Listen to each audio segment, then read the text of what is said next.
The views expressed during this program does not necessarily represent those of really any sane person with a brain. Listening to this program may actually kill brainwaves and make you dumber than you may already be. Listener discretion is advised. Really, because this show sucks to begin with. I got to tell you, pal, it's that time of the week where you and I just speak back and forth and nobody gives a crap. It's pretty much what the show is called. Nobody gives a crap. It's actually the Fantasy Fat Guys. I am Bill Powers. I am Porterhouse. And together we are the Fantasy Fat Guys, available where only fine podcasts are available. That's not us. Well, no, I mean, you don't get the best of the best with us. You get your mediocre kind of stuff. You know what? Listen to us. Expect nothing and you will not be disappointed. That's our motto. That's what we bring to the table. Because usually when something's brought to the table, we eat it. Of course. Unless it's broccoli, and then I like broccoli. Dude, that's a vial of weed, bro. All right, Newman. Yeah. But, nice. So interesting week of sports, my friend. Did you have a good Thanksgiving, by the way? It was nice. It was good. The funny thing about it is we made fun of the games last week, and the first two, I should say, were very, actually, at least entertaining. It wasn't good football between Detroit and Chicago, but it was close. And the Cowboys and the Raiders was a somewhat entertaining game. The second half was entertaining. Exactly. The Bills Saints game wasn't really a game. So no. Horrible football. I got to pass out early after eating all that turkey and tryptophan. And I believe I was watching holiday movies on Prime TV at work because at the football game I was bored. Yeah, you're a class act. All about the holidays early on. Merry Christmas, everyone. Are you allowed to say that? God bless us, everyone. Thank you, Tiny Tim. So anyway, today is December 1st. At midnight, the lockout goes into effect for Major League Baseball. They worked really hard today to try to get something solved. They met for about 7 minutes. And in that 7, they couldn't get things resolved. So we go to lockout at midnight. Basically, it'll be locked out for a while. I mean, there's no rush for these guys. They know they have until spring training at least to try to get things, up moving and stuff like that. So, right. You know how these things work. I mean, it's worked this way since Donald Fear days. It was like, So it's always crap. They always suck. Baseball is actually the worst at it. There'll be pressure come time when Max Scherzer is not going to be getting his first paycheck. $43 million a year, like $1.4 million per start. When he's a Met now, he's not going to start that much. Yeah, good point. You know what? I love it. All the Met fans are like all giddy.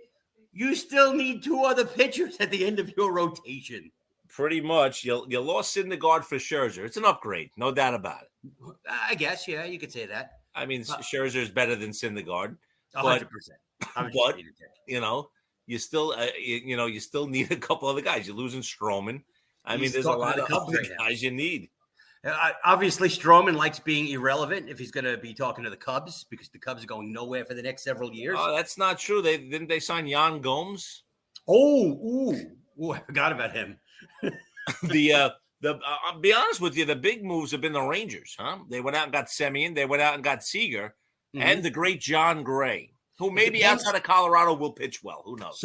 Some people would pronounce it Seaman, but whatever. Some people like yourself. But they got Marcus Seaman playing second base because they signed 2 shortstops, so one of them's going to have to move positions. One of them's going to have to move, and supposedly they're talking about Wiz Khalifa. Maybe the Yankees have been talking to them about Khalifa. Yeah, they have. So it'll be interesting to see. The Yankees have made the big moves. They made Jose Peraza, a household name for the New York Yankees, right? And they signed Herman for $1.75 million. So we still have a couple of people who like to beat up their significant others. And we have Chapman and Herman. So we have a guy that shoots at a significant other and one that just beats.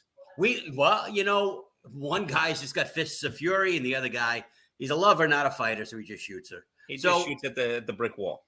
That's important to remember. But the question remains: what are the Yankees doing? Are they going to try to grab guys once they? Because at midnight, no, you can't talk to anybody. So are they going to wait till the lockout is over? Which obviously is not a bad idea. So you know how much money you can spend, and it's kind of hard to go into the. And I know what the discussions are going to be somewhat about, but it's hard to feel bad. I don't feel bad for the owners in any way, shape, or form. But the players, there are just too many guys who are making $43 million a year. Like that's like a normal figure now. It's not even like when you remember when A-Rod signed the $25 million a year contract. Everybody's like, holy crap, that is tremendous. Now an average guy is getting $25 million. So let's go back to early 2000s, and we remember the the Oakland A's teams, the Billy Bean teams. Right. And if you ever saw the movie Moneyball, David Justice not buying in a little bit. Right. And he makes the statement, you're paying me $7 million a year. Like it's something special because below average players make that now. Right. And he's like, no, the Yankees are paying half your salary. They're paying you 3.5 to play against you, which was actually a funny line. But I mean, you're sitting there saying, wow, $7 million a year. I remember Bobby Bonilla was 5 for 25. I mean, you look at the, guys in the 90s, 80s, they obviously played in the wrong era because they didn't make enough money. Right. It's scary, but Corey Seager gets a huge contract. Scherzer gets a huge contract. Baez gets a huge contract. And he's for a guy that I mean, when he breaks 220 in batting average, it'll be really special. And he's gonna make about $23.5 million a year. And he's gonna make that money sitting in the last place Detroit Tiger lineup. Right, which is amazing. So, it gets to the point. They're fighting for the have-nots. They're fighting for the young guys and free agency. That's one of the big things. Hey, listen, getting Corey Seager for 10 years seems like it's a smart play for the Rangers. I mean, they're looking at it saying if Houston can't re-sign Correa, that division might be up for grabs. The A's are never going to have a huge payroll. The Angels re-signed Iglesias. That's about it so far. They still have Trout and they still have players, but the Rangers are saying, we're not that far away. I mean, really, this division, if Houston doesn't keep their players, it's but wild. It's just amazing to see what they're fighting for.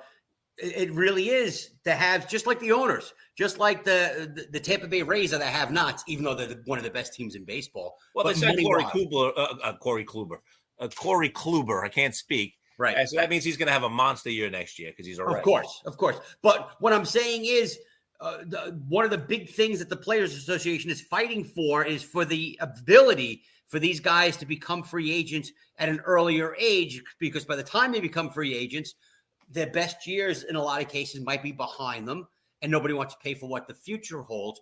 But then they turn around and give these guys $43 million. Well, a year. Well, you're right, but here's the thing that they're not realizing: those contracts are going to be shorter.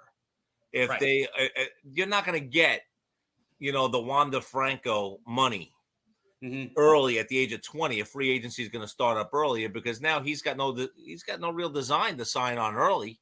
Right. He's going to have to play out those next couple of years. He's going to say, I don't want it unless it's a 4 or 5 year deal because I might be able to make more down the line. But because they wanted to lock him up so early, they give him that long-term deal. It's, they're saying, well, we can keep this kid till he's 30 and we're going to give him more money. And he's going to complain when he's 27 that he's underpaid, and he probably will be compared to what everybody else is. And because of I'm one of those rare guys. I don't know if it's rare, but I always side with the owners on this shit because I always feel like the players are getting an awful lot to play a game. And I know the owners are making money hand over fist. I get it. I I have to work for a boss. They have to work for a boss. Shut the hell up. There's your salary. That's just the way I view it. It's probably wrong. Listen, it's probably as unpatriotic as you can possibly be. Like the guys that complain about the NFL draft. Listen, you get to play a sport in a league and make a lot of money at 19, and you probably all you did was get laid in college and went to one class. Shut up. Freaking, sign your freaking contract. You're playing for the Cleveland Browns. Congratulations. You're a Jet. Great. You're in Jacksonville, whatever. I don't have much of a problem with the way ownership kind of runs it as a lot of people do. I've got a big problem when somebody says you're a Jet. That means you're effed. Listen, when you're a Jet all the way.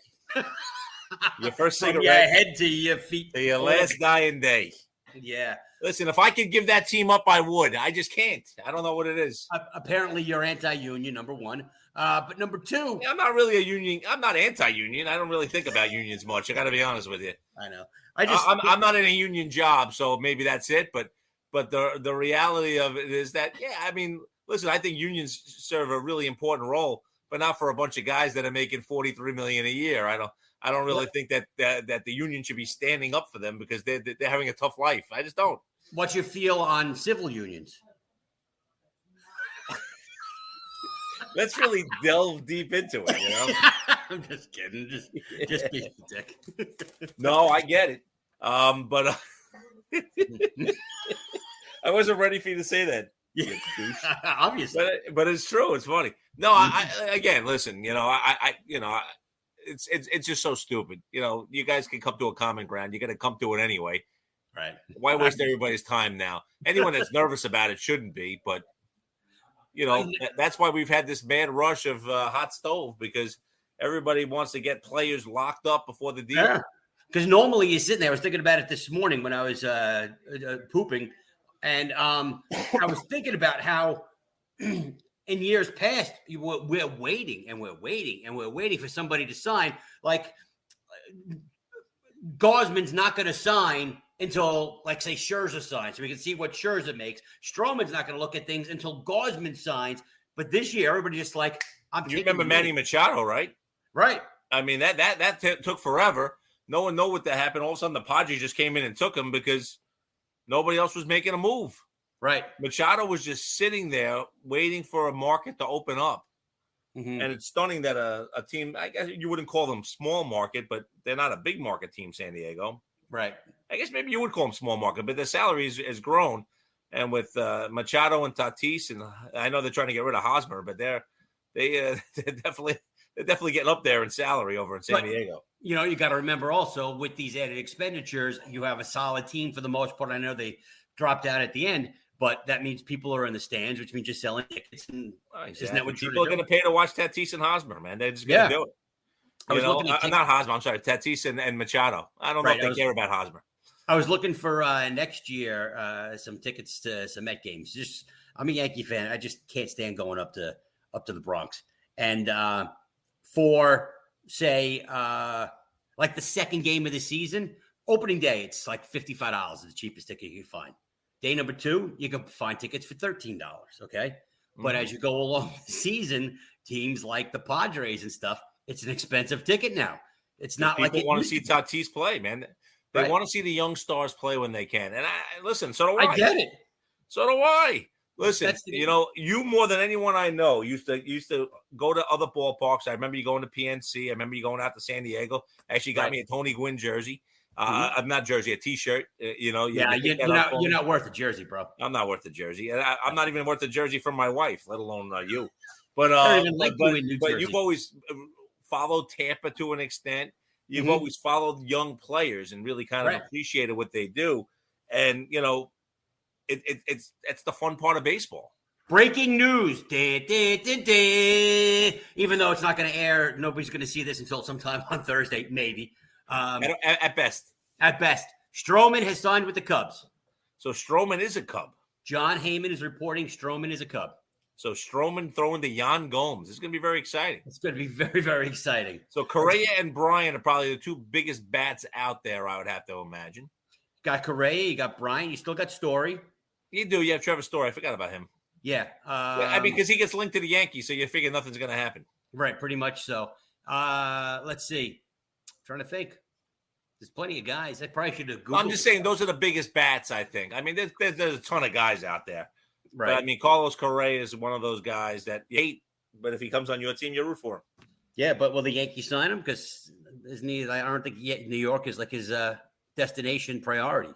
No, I don't think so either. I think Story would be the guy the Yankees would lean toward. Gotcha. Part of me was hoping Seager would be the guy, but he obviously wasn't. Last time the Rangers signed the guy for that much money, in 2 years we got him anyway. Right. So, because they were playing last place baseball.